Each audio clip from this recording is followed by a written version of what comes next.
कोमल चिड़िया की माँ उसे जन्म देते ही मर गई थी। कोमल के पिता बहुत दुखी थे। उसे कुछ भी समझ में नहीं आ रहा था कि वो अब क्या करे। कोमल चिड़िया को अब देखभाल की जरूरत थी।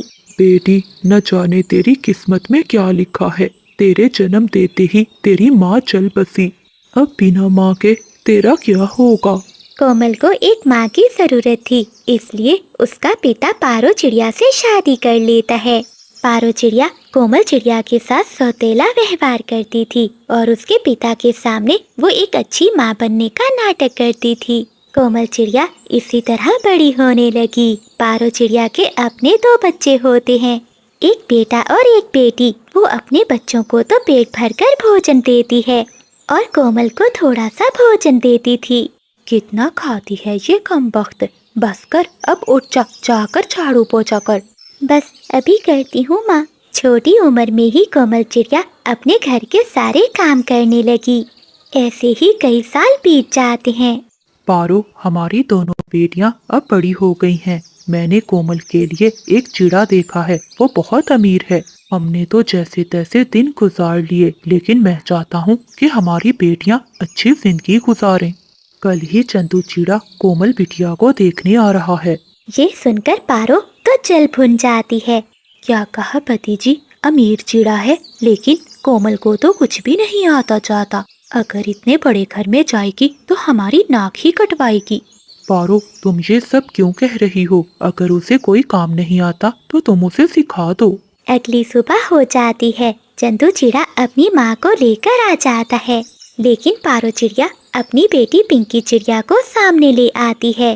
बहन जी, ये देखो मेरी बेटी, इसे सारे काम आते हैं। कोमल का पिता बहुत मजबूर हो गया था। वो उन सबके सामने कुछ भी नहीं कह सकता था। पारो बहन, हमें आपकी बेटी बहुत पसंद है। इस तरह पिंकी चिड़िया की शादी चंदू चिड़े से तय हो जाती है।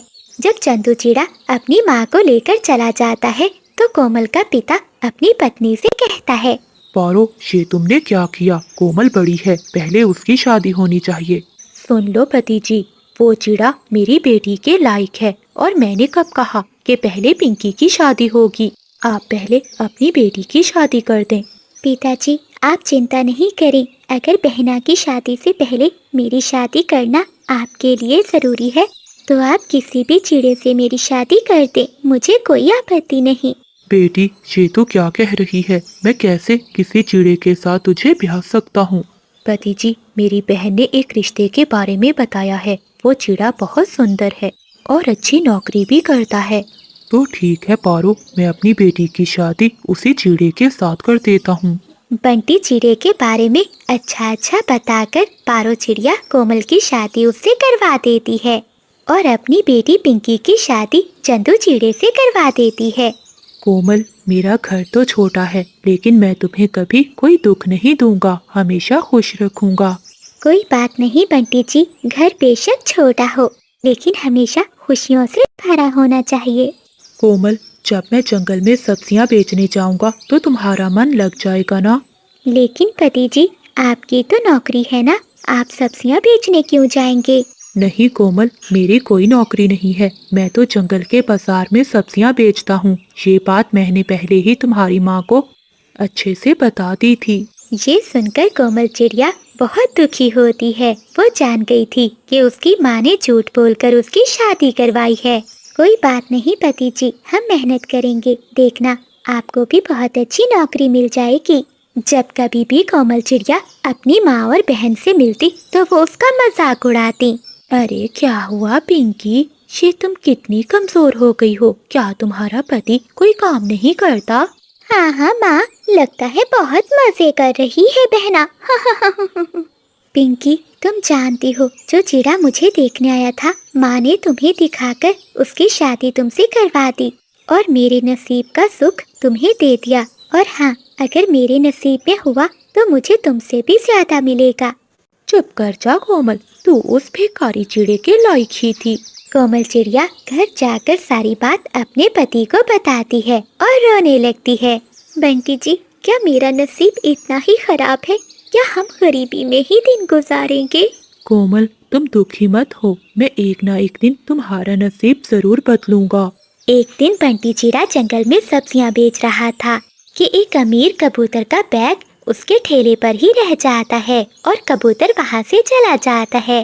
बंटी चिड़ा उस बैग पर ध्यान नहीं देता। जब वो शाम को घर लौटकर जाता है तो वो बैग देखता है। अरे ये बैग किसका है? खोलकर देखता हूँ। बंटी जैसे ही वो बैग खोलता है तो उसमें ढेर सारे पैसे थे। वो बैग लेकर अपने घर में जाता है। कोमल, ये देखो, लगता है किसी का बैग मेरे ठेले पर ही छूट गया है। पति जी, आपको ये बैग लौटा देना चाहिए। हो सकता है जिसका बैग हो उसे इन पैसों की जरूरत हो। हाँ कोमल, मैं कल ही ऐसा करूँगा। अगले दिन बंटी चिड़ा उसी जगह पर अपना ठेला लगाए इंतजार करता रहता है। तभी वहाँ उसे वही कबूतर आता हुआ दिखाई देता है। चाचा कबूतर जी, मैं आपका कई दिनों से इंतजार कर रहा था। ये आपका पैसों से भरा हुआ बैग मेरे ठेले पर ही रह गया था। चिड़े, मुझे तो लगा था कि तुम ये बैग लेकर भाग जाओगे। नहीं कबूतर चाचा जी, मुझे बेईमानी नहीं आती। बेटा, तुम्हारे जैसे ईमानदार पक्षी न जाने आजकल कहाँ मिलते हैं। मुझे तुम जैसे पक्षी की ही जरूरत थी। क्या तुम मेरे यहाँ नौकरी करोगे? ये लो मेरा पता, कल इस पते पर आ जाना। अगली सुबह बंटी चिड़ा कबूतर चाचा के बताए हुए पते पर पहुंच जाता है। मुझे बहुत अच्छा लगा बंटी कि तुम यहाँ आए। जानते हो, मेरी कोई भी संतान नहीं है। मैं चाहता हूँ कि तुम मेरे साथ मेरे बिजनेस में काम करो। मेरी बहुत बड़ी कंपनी है। तुम्हें अब सब्जी बेचने की कोई जरूरत नहीं है। आज से तुम यही मेरे घर में रहोगे। लेकिन चाचा जी, घर पर मेरी पत्नी अकेली रह जाएगी। बेटा, तुम दोनों यही रहोगे। मुझे तुम जैसा ही पक्षी चाहिए था, जो ईमानदार हो, जो मेरा काम संभाल सके। मैं अकेला रहता हूँ। मुझे अच्छा लगेगा अगर तुम दोनों मेरे साथ रहोगे। ये सुनकर बंटी चिड़ा खुश होता है और वो अपनी पत्नी के साथ कबूतर के घर में ही रहने लगता है। बंटी दिन रात मेहनत तरफ चली जाती है। बिजली, कुछ दाना मुझे भी दे दो कि सारा खुद ही खा जाओगी। नहीं नहीं पति जी, ये फल और दाना मैं बहुत मुश्किल से चुरा कर लाई हूँ। ये सब मैं ही खाऊंगी। कोमल चिड़िया जब अपने घर जाती है तो टोकरी में दाने और फल ना देखकर रोने लगती है। ये क्या, मेरे अनाज और फल कहाँ गए? वो काली कभी मुझे यहाँ से भेजकर पीछे से सारा मेरा भोजन चुरा कर ले गई। तभी चिड़िया की बेटी मीना भी उठ जाती है। मामा, भूख लगी है, मुझे मीठा फल दे। मेरी बेटी, हमारा भोजन तो वो काली कभी चोरी करके ले गई। मैं अभी जंगल से कोई फल ढूंढ कर लाती हूँ।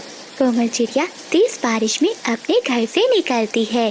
तोता घने जंगल में एक पेड़ पर बैठा हुआ था। मुझे माफ कर दो तोते भैया, मैंने आप पर शक किया। वो तो कभी ने मुझे झूठ बोला था और झूठ बोलकर मुझे आपके पास भेज दिया ताकि वो पीछे से मेरा सारा भोजन चुरा कर ले जा सके। हाँ चिड़िया, उन कौवों का तो यही काम है। अभी कल ही उसके पति ने बुलबुल के घर से दाना चुराया था। ऐसी बारिश में भोजन मिलना बहुत मुश्किल है। ये तो शुक्र है मैंने पहले ही भोजन जमा कर रखा है। तुम चलो मेरे साथ, मेरे घर चलो, मैं तुम्हें भोजन देता हूँ। फिर चीकू तोता कोमल चिड़िया को अपने साथ अपने घर में ले जाता है। चलो चिड़िया बहन, ये मीठे फल तुम ले जाओ। अगर तुम्हें और जरूरत हो तो और ले जाना। कोमल चिड़िया तोते को धन्यवाद करती है और वहाँ से मीठे फल लेकर चली जाती है। रास्ते में एक भूखी चील चिड़िया को देख लेती है और वो चिड़िया के पीछे उड़ने लगती है। कोमल चिड़िया अपनी जान बचाने के लिए वहाँ से तेजी से उड़ती है। बच गई, आज तो जान बच गई। तभी चिड़िया की नजर सामने बिजली कभी पर जाती है। आज तो इसे सबक सिखाकर ही रहूंगी। ऐसा कहते हुए कोमल चिड़िया बिजली कभी के पास जाती है। चिड़िया, तुम्हें ये मीठे फल कहाँ से मिले? यहीं आगे बस एक चील बैठी हुई है, वही बांट रही है मीठे फल। तुम जाओ, जाकर उसे मीठे फल ले लो, मैं तो ले आई हूँ। ये सुनकर बिजली कभी तेजी से उड़ती है और चील के पास जाती है। चील तो पहले ही बहुत गुस्से में थी। चील, मुझे भी मीठे फल दो, तुमने चिड़िया को भी दिए हैं। जाओ, चली जाओ यहाँ से। मैं तुम काले कौवों का मांस नहीं खाती। चील चाची, तुम बहुत चालाक